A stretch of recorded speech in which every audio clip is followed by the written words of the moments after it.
The Bennington Tennis Center, the center of fitness, friends, and fun, proudly presents Tennis 101, your guide to playing beginning tennis. Welcome to the Bennington Tennis Center, Tennis 101. I'm Seth Gabriel, and I'm happy you've decided to learn more about playing tennis. Why? Because according to studies, tennis played regularly can improve your overall health. Tennis players have scored higher in vigor and enthusiasm and scored lower in anger and depression than non-tennis players. When you play tennis, you exercise your brain with strategy, tactics, and overall thinking patterns. And get this, a good tennis outing burns more calories than the same amount of time cycling or doing aerobics. In my view, the most important results of learning to play tennis is what allows you to improve yourself. You make new friends, you have a lot of fun, and all of this continues for the rest of your life. Remember, whether you're 3 or 93, you're never too young or too old to take up tennis. So let's get started. In Bennington Tennis Center, Tennis 101, we'll cover basic racket grips, the basic forehand, the backhand, the volley, and the serve. And we'll tell you how you can actually get started playing tennis. Okay, Sarah, we're going to work on your forehand today. We're going to start off just by focusing on your grip, okay? The grip for the forehand is a relatively simple feeling of shaking the racket's hand, okay? If you would shake the racket's hand, you would place your knuckles behind the racket just the way you are, very naturally, okay? This is the proper grip that we're trying to really achieve as we're starting to learn the game, okay? I always like to break the stroke down into 3 components, an A, a B, and a C. So the A part is your preparation. We like to have your racket back in this area, okay, A.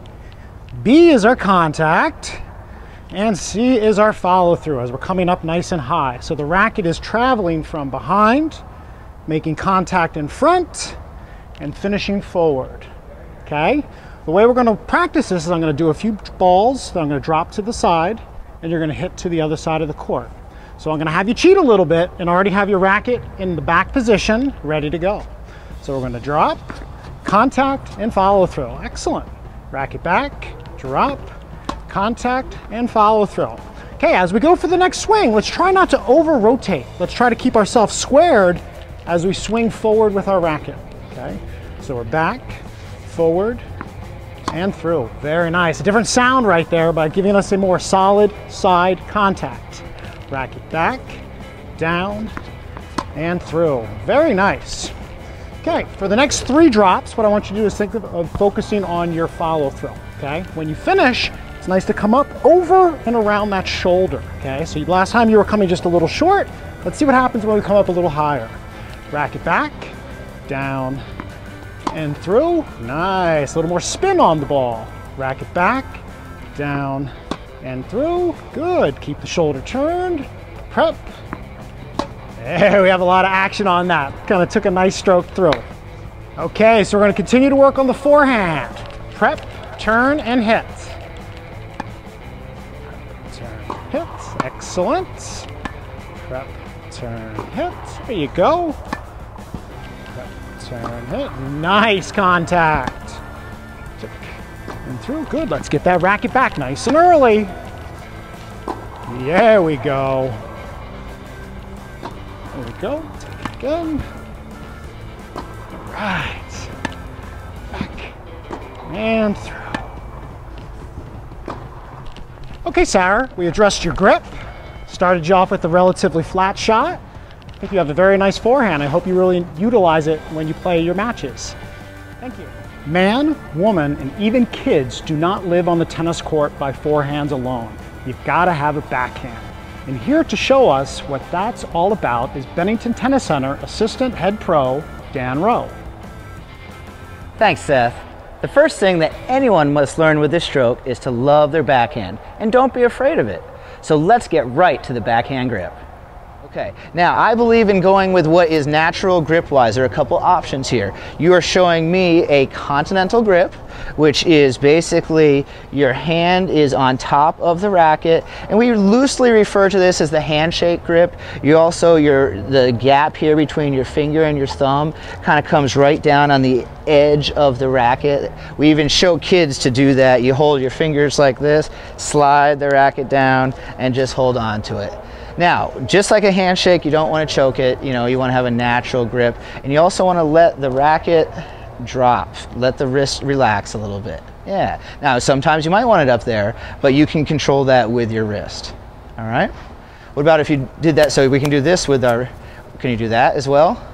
Hey, all right, cool. So now if we add a swing, because I know you know how to swing the racket, if we swing and then add that wrist part, yeah, all right.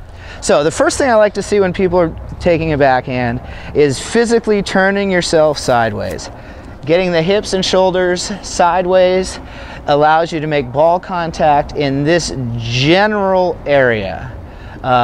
If you end up standing open, which is where we started, you don't really have the ability to swing at that point. You have to do this big rotation thing, and it's not very comfortable.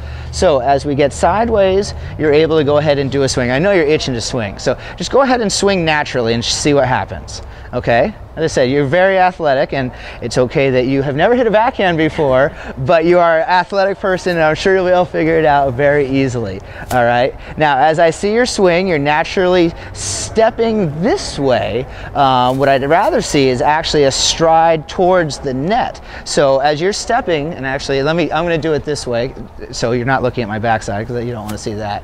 You're stepping this way and swinging. Remember, I'm hitting it that way. So now I'm gonna hit this way. I want to step this way when I'm swinging. That way you won't get too close to the ball. As when you're making contact, you want it to be in this general area. If you stepped and swung, you would just jam yourself up. So that's actually kind of funny we figured that out right now, isn't it? So show me your swing again.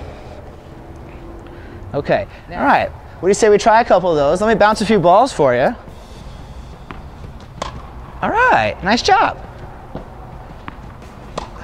All right, those are excellent. Let me go to the other side of the net, and I'm just gonna feed you a few balls and give you another chance to practice. Excellent, nice follow through. Oh, we got robbed. All right, watch feet. Thank you. Maybe a little slower on your racket head. There you go.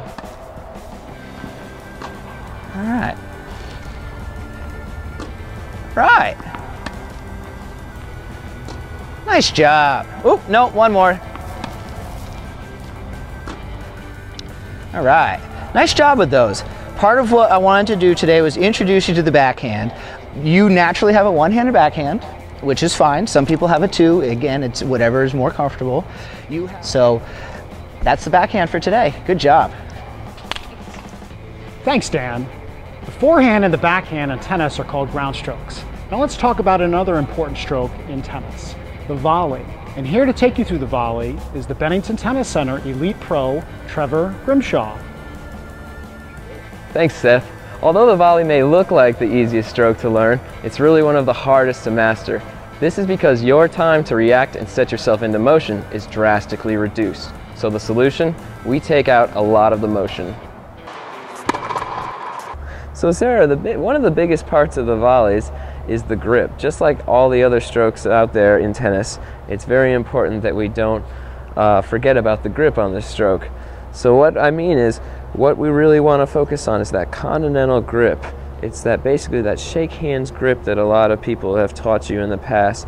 Sometimes I like to think of it as that webbing in between your thumb and index finger. If you slide it down that throat, it's kind of that grip. It's a very versatile grip though, and very handy for coming on that backhand and volley. The best part is you don't have to change grips for, say, a backhand volley. I've seen a lot of people in the past, have to shift the grip here and then go back for a forehand there, and that's just, not necessary. So it's good to take that out and make things simple at the net. The simpler you are, the much more, positive success you'll have.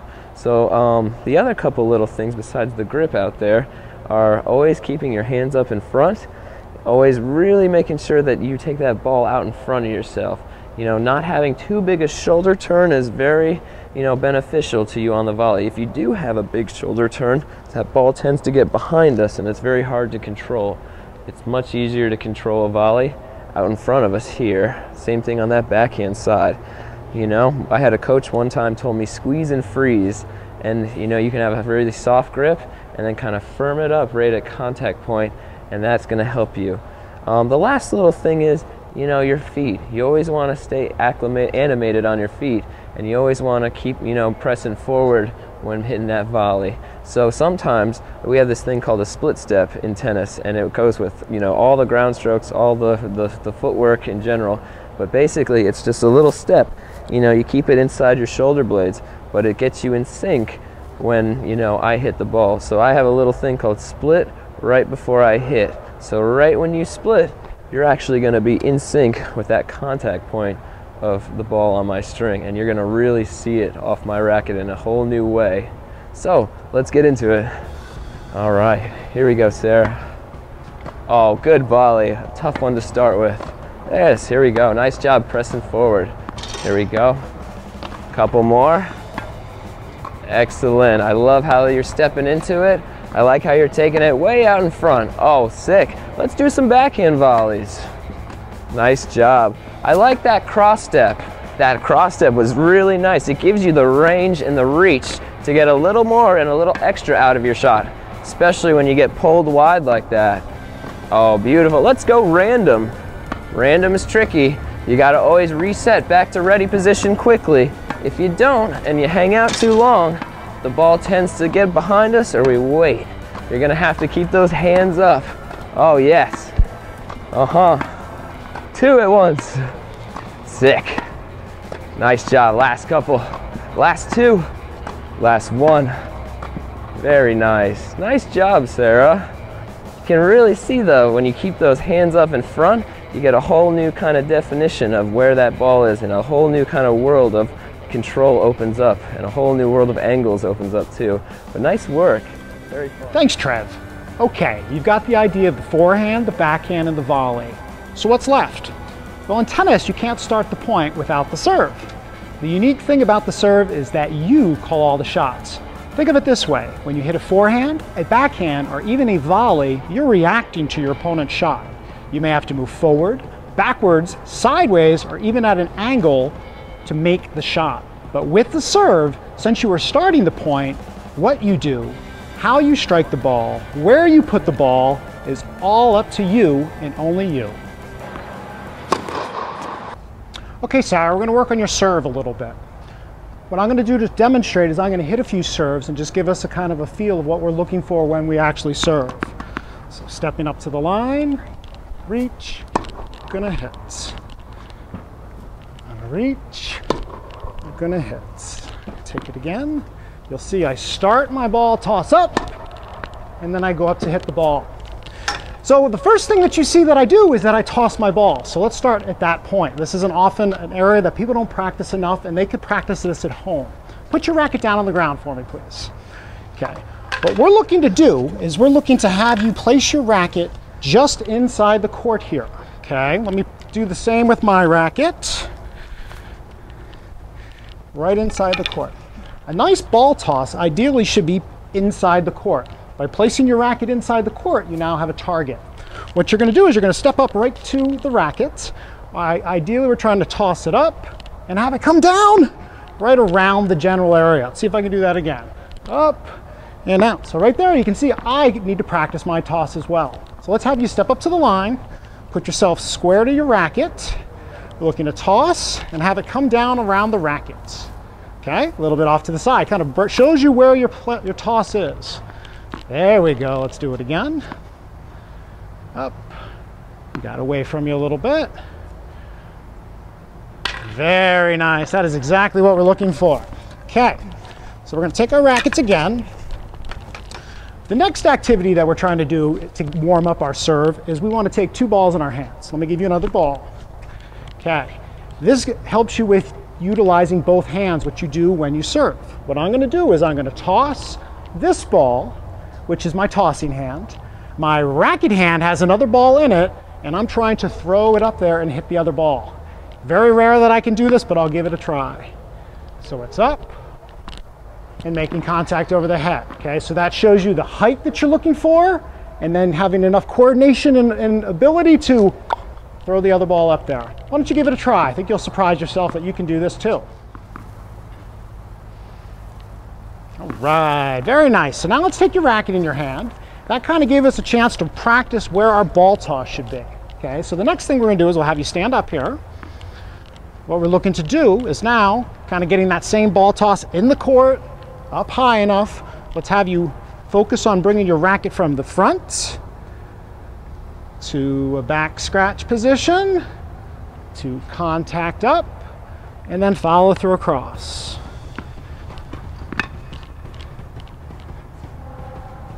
Very nice. Nice toss. Elevation. Perfect. You got it. Good. Very nice follow throw. And what I loved is that you didn't hit that one toss. And I think right away that just shows you that little activity that you did, kind of puts it at more point of reference to where you should hit the ball. Great. Toss. Nice finish. Take it again. Reach up. Elevate. Finish. Nice follow through. Way to step into the court when you finish. One of the last things we're going to think about here is your grip. Okay, the way you want to hold it is similar to the forehand, but now we turn the knuckle a little bit higher there, almost more of a hammer feel. If I was going to hammer, I would feel like I put my knuckle in a little higher position here. Okay, and as we hold the grip, it's nice to be relatively low on the handle. Okay, so you really want to feel like your palm of your hand is really at the bottom of the grip. From here, we have a nice loose movement. Okay, with our sideways stance that we were starting from, our nice high contact gives you a nice ability to really snap your wrist. Okay, so let's have you with the right grip, step up to the line.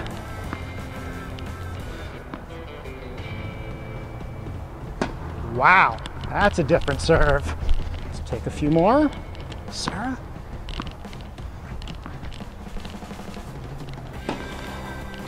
Very nice.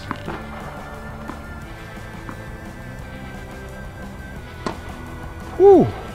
So with a good grip, the right stance, the right toss, your serve is coming along beautifully. Thank you. Now that you know the basic components of tennis, how would you like to get out on the courts and really get started?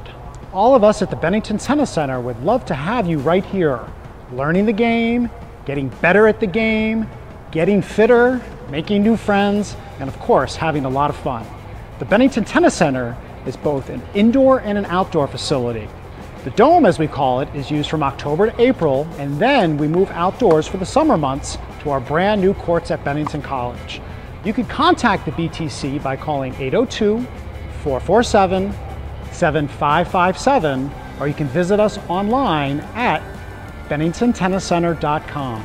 And be sure to like the Bennington Tennis Center on Facebook plus YouTube. For the entire staff at the Bennington Tennis Center, I'm Seth Gabriel, and we'll be back with more focused tennis instruction on short order. Until then, happy hitting. For more information about learning to play tennis, or learning to play tennis even better, contact us at the Bennington Tennis Center.